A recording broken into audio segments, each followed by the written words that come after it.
আসসালামু আলাইকুম। আপনারা কেমন আছেন? আশা করি সকলেই আল্লাহ তাআলার অশেষ রহমতে ভালো আছেন।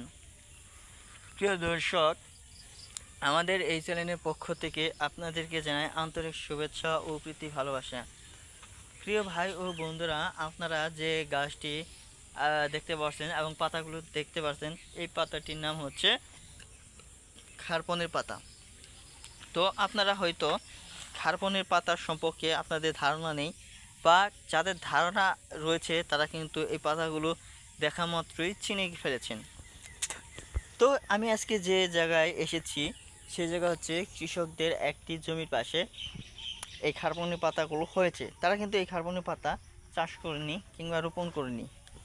তো প্রিয় ভাই ও প্রিয় বন্ধুরা, আপনারা কিন্তু বিনা চাষে এই খারপনের পাতাগুলো কি করতে পারবেন,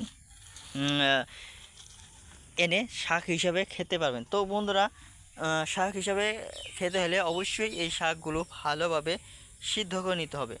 তো প্রিয় ভাই ও বন্ধুরা, তাছাড়া আপনারা কি করতে পারবেন, এই যে কার্বনের পাতাগুলো দেখতে পাচ্ছেন, এগুলো ভালোভাবে পরিষ্কার করে নিয়ে তারপর ভালোভাবে সিদ্ধ করে নেওয়ার পর এই পাতাগুলো হালকা ভাজি করে তারপর আপনারা কালো জিরে দিয়ে রসুন দিয়ে ভালোভাবে বেটে তারপর বন্ধুরা সেবন করে দেখেন এই কার্বনের পাতা খেতে কীরকম সুস্বাদু লাগে।